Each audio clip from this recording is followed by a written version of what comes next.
pemulihan bagi semua. Yeremia pasal 33 ayat 14 sampai dengan yang ke-16 demikian. Sesungguhnya waktunya akan datang, demikianlah firman Tuhan, bahwa aku akan menepati janji yang telah kukatakan kepada kaum Israel dan kaum Yehuda. Pada waktu itu dan pada masa itu, aku akan menumbuhkan tunas keadilan bagi Daud. Ia akan melaksanakan keadilan dan kebenaran di negeri. Pada waktu itu, Yehuda akan dibebaskan dan Yerusalem akan hidup dengan tentram. Dan dengan nama inilah mereka akan dipanggil Tuhan keadilan kita. Bapak Ibu Saudara, apa yang ada di benak kita ketika berbicara tentang pemulihan? Sakit menjadi sembuh, luka terbuka menjadi tertutup, tulang yang patah tersambung kembali, atau pemulihan sejatinya berbicara lebih dari itu. Saudaraku, sekitar lebih dari 1 miliar orang atau 15% dari jumlah penduduk di dunia adalah penyandang disabilitas. Mereka terbilang kelompok minoritas terbesar di dunia ini. Pemahaman umum masyarakat Indonesia tentang penyandang disabilitas masih cenderung negatif.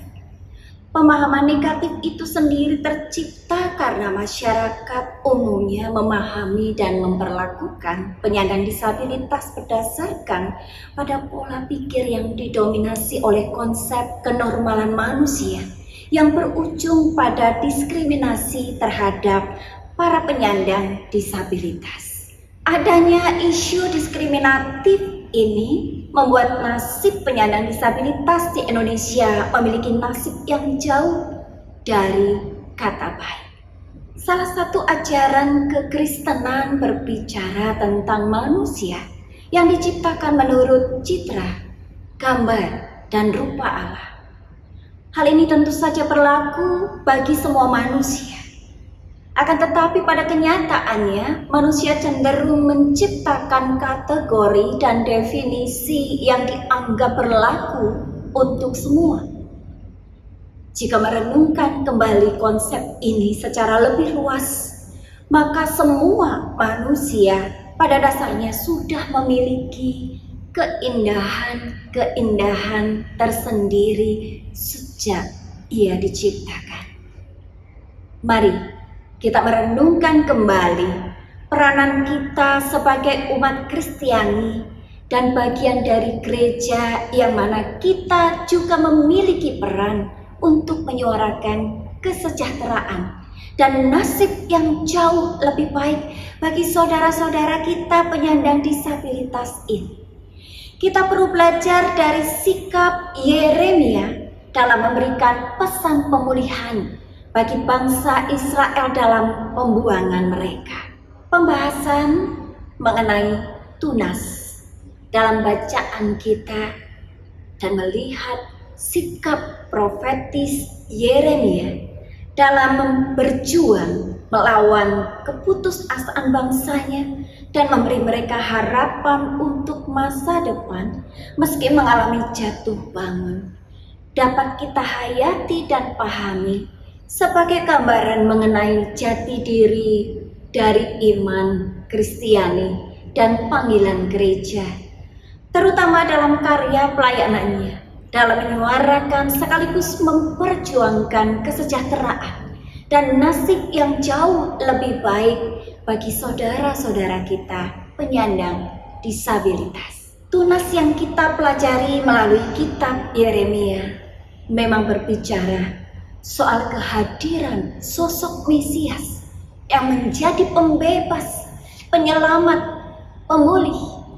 Akan tetapi bila kita mau mencoba untuk menginterpretasi secara lebih luas, tunas bukanlah sesuatu subjek yang stagnan. Apabila kita mencoba membayangkan, maka tunas juga berbicara tentang pertumbuhan.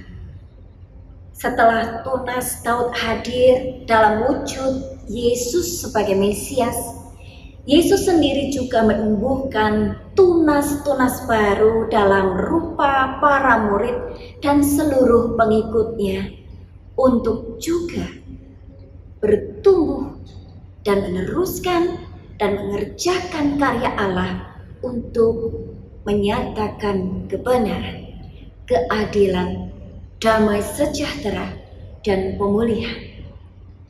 Tunas-tunas baru terus bertumbuh, sampai akhirnya bertumbuhlah orang-orang percaya dan gereja sebagai tunas-tunas kecil yang melaksanakan karya yang sama dengan apa yang Allah lakukan kepada bangsa Israel, dan yang juga Tuhan Yesus perjuangkan dalam karya pelayanannya.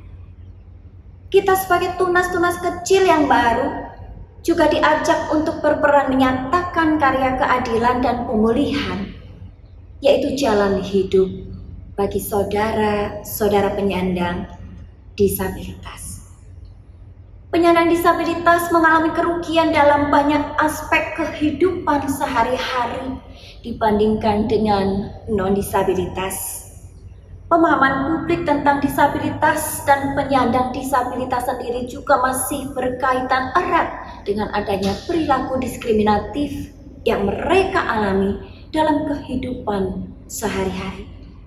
Memang harus diakui pula bahwa seringkali urusan disabilitas menjadi nomor kesekian dalam pelayanan gereja.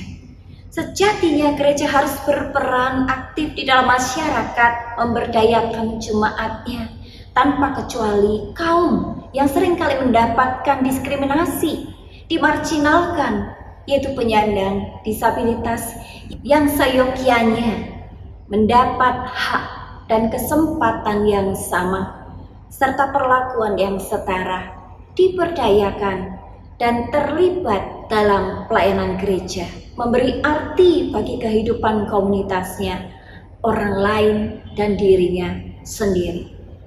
Saudaraku, sebagai umat Kristiani, mari kita tingkatkan kesadaran kita tentang kehadiran saudara kita penyandang disabilitas.